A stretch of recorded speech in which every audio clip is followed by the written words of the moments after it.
우리는 지난 시간 팔복 중에서 4가지 복의 조건들을 살펴보았습니다.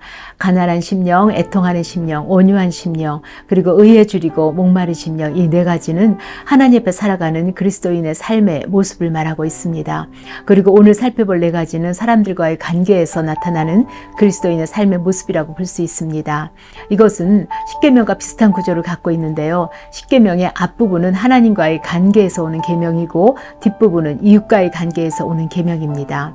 그리스도인이 이웃과의 관계에서 가져야 할 덕목은 첫 번째가 긍휼히 여기는 모습입니다. 긍휼히 여기는 자는 복이 있나니 그들이 긍휼히 여김을 받을 것이라. 그러면 긍휼의 의미가 무엇일까요? 긍휼이란 자신의 잘못으로 인해 어려운 상태에 있는 사람을 오히려 불쌍히 여겨서 그를 돕는 것을 말합니다. 마땅히 정죄와 심판을 받아야 할 죄인이지만 처벌을 하지 않고 자비를 베푸는 것이지요. 하나님의 긍휼하심은 그 아들을 이 세상에 보내심으로 죽어 마땅한 죄인들에 대한 그의 놀라운 사랑을 보이셨습니다. 마태복음 18장에는 일반 달란트 빚진 자에 대한 비유가 나옵니다. 한 달란트는 노동자가 6,000일 약 20년 동안 일해야 하는 금액입니다. 그러므로 1만 달란트란 평생 갚아도 도저히 갚을 수 없는 큰 돈이지요. 그런데 주인은 종을 불쌍히 여겨서 그 빚을 탕감해 주었습니다. 그 모습은 하나님의 심판대 앞에 선 우리들의 모습입니다. 하나님은 돈으로 해결할 수 없는 사망이라는 죄값을 탕감해 주셨습니다. 긍휼을 베푼 것입니다. 그러나 긍휼을 받은 사람은 자기에게 100데나리온의 빚을 진 동료가 갚지 않는다고 옥에 가둡니다. 긍휼을 받은 자가 긍휼을 베풀지 않자 주인이 그를 불러다가 말합니다. 악한 종아, 내가 빌기에 내가 내 빚을 전부 탕감하여 주었거늘 내가 너를 불쌍히 여긴과 같이 너도 내 동료를 불쌍히 여김이 마땅하지 아니하냐. 마태복음 6장 14절에는 너희가 사람의 잘못을 용서하면 너희 하늘 아버지께서도 너희 잘못을 용서하시려니와 너희가 사람의 잘못을 용서하지 아니하면 너희 아버지께서도 너희 잘못을 용서하지 아니하시라고 하십니다. 또 야고보서 2장 13절에는 긍휼을 행하지 아니하는 자에게는 긍휼 없는 심판이 있으리라고 하셨습니다. 하나님은 긍휼을 베푸셔서 아들을 세상에 보내셔서 우리의 죄를 용서해 주셨습니다.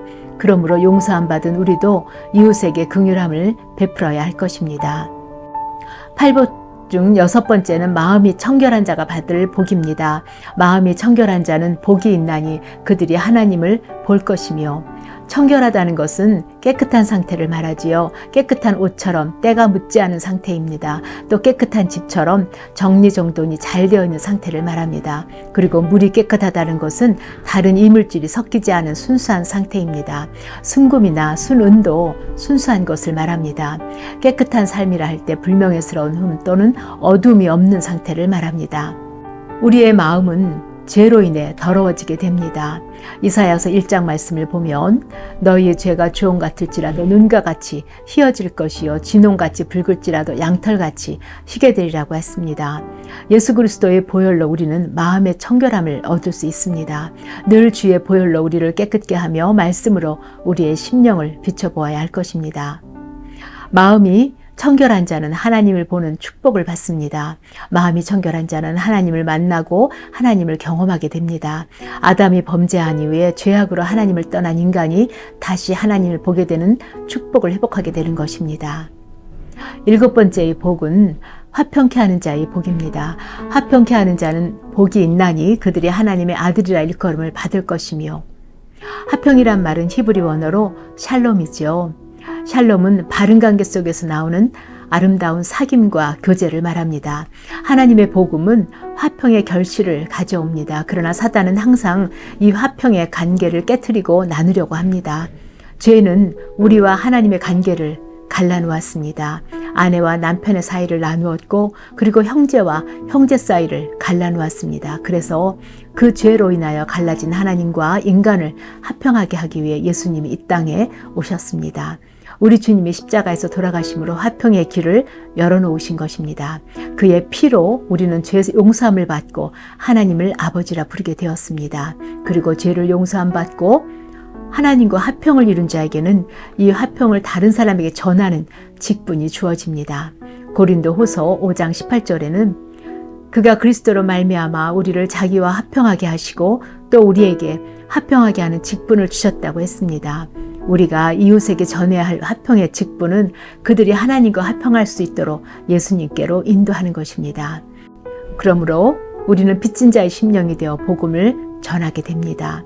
또 로마서 12장 18절 말씀을 보면요, 할 수 있거든 너희로서는 모든 사람과 더불어 화목하라고 했습니다.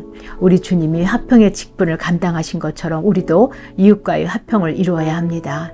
이웃과의 화평은 형제의 죄를 용서하는 것입니다. 우리가 이 화평의 직분을 감당하기 위해서는 철저히 자신을 부인하는 희생을 통해서만 이루어지게 됩니다. 그리고 주님처럼 화평케 하는 직분을 감당할 때 그는 하나님의 아들이라 일컬음을 받을 것입니다. 팔복의 마지막은요, 핍박을 받은 자들이 받는 복입니다. 의를 위하여 핍박을 받는 자는 복이 있나니 천국이 그들의 것임이라. 핍박을 받는 일을 복되다고 하는 사람은 하나도 없을 것입니다. 그런데 그리스도인들이 받는 핍박에는 놀라운 축복이 약속되어 있습니다. 이것은 세상을 살아가는 그리스도인들에게는 큰 위로와 소망이 될 것입니다. 그러면 왜 세상에서 그리스도인들은 핍박을 받을까요? 주님은 세상에 빛으로 오셨습니다. 그리고 그 빛을 받아 그리스도인들도 빛의 자녀가 되었습니다. 그러나 세상은 어둠에 속해 있습니다. 세상은 빛보다 어둠을 사랑하지요. 그러므로 세상은 빛을 따르는 자들을 미워하고 핍박하는 것입니다. 요한복음 15장 20절에 주님은 사람들이 나를 박해하였은즉 너희도 박해할 것이라고 하셨습니다. 우리가 말씀을 따라 경건하게 살려고 하면 할수록 핍박이 더하여질 것입니다. 그러나 주님은 세상에서 주님으로 인해 핍박을 받을 때 기뻐하고 즐거워하라고 하십니다. 천국이 저희 것이고 하늘의 상이 크다고 하십니다. 지금까지 살펴본 것이 예수님이 말씀하신 산상수훈의 팔복의 내용입니다. 우리가 지난 시간 공부했듯이 예수님은 이 말씀을 많은 무리가 아닌 제자들에게 말씀하셨습니다. 마태복음 4장 24절을 보면 예수님의 소문이 온 수리아에 퍼져서 각종 병을 고치시고 많은 무리들이 따랐습니다. 그리고 예수님은 산에 올라가 앉으셨고 제자들이 예수님 앞에 나와왔습니다. 그러므로 산상수훈의 말씀은 예수님을 따르는 수많은 무리 가운데 참된 제자의 삶을 살기 원하는 제자들에게 주시는 말씀입니다. 우리가 예수님이 베푸시는 기적과 또 치유를 경험하고 은혜를 받았습니다. 그러면 이제 참 그리스도인의 삶을 살아가는 자리에까지 우리가 다 나갈 수 있기를 간절히 원합니다. 그러면 예수님이 말씀하시는 참된 제자의 삶은 어떠한 삶인지 살펴봅니다. 예수님은 제자의 삶은 소금이라고 하십니다. 이것은 세상 가운데 있는 그리스도인들의 모습입니다. 소금의 특징을 살펴보면요, 소금은 자신이 부패하지 않습니다. 세상의 소금이 된 그리스도인들은 절대로 스속에 물들어 자신이 썩어져서는 안 될 것입니다. 그러므로 스스로 썩지 않기 위해서는 늘 성령의 충만함을 받아야 합니다. 그리고 죄악이 관여한 세상에서 짠맛을 통해 부패를 방지하여야 합니다. 또한 소금은 자신을 희생하여 짠맛을 냅니다. 스스로 녹아 자신을 희생하여야 짠맛을 낼 수 있습니다. 소금은 작은 양으로 국이나 음식에 맛을 냅니다. 그러나 그 영광은 소금에게 있는 것이 아니라 국이 맛있다고 말하지요. 또 너희는 세상의 빛이라고 하십니다. 너희는 세상의 빛이라 산 위에 있는 동네가 숨기지 못할 것이요 사람이 등불을 켜서 말 아래 두지 아니하고 등경 위에 두나니 이러므로 집안 모든 사람에게 비추느니라. 이 당시에 말하는 그 빛은 기름을 태워 어둠 가운데 빛을 비추는 것입니다. 작은 빗줄기가 어둠을 밝히지요. 세상에 어두우면 어두울수록 작은 빛은 더욱 빛나게 됩니다. 그리고 너희 빛을 사람 앞에 비추게 하여 그들로 너희 착한 행실을 보고 하늘에 계신 너희 아버지께 영광을 돌리라. 곧 세상으로 하여금 너희 착한 행실을 볼 수 있도록 하라고 하십니다. 그러면 그들이 우리의 착한 행실을 보고 하나님께 영광을 돌리게 되는 것입니다. 이것이 제자의 삶이고 하나님께서 우리에게 원하시는 그리스도의 삶의 모습입니다.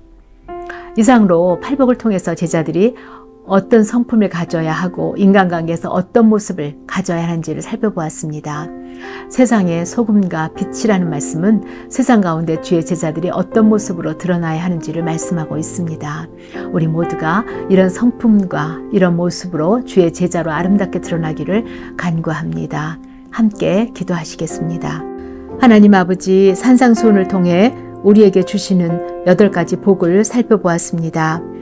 하나님과의 관계를 통해, 그리고 이웃과의 관계를 통해 하나님이 우리에게 원하시는 성품과 관계를 이루기를 원합니다.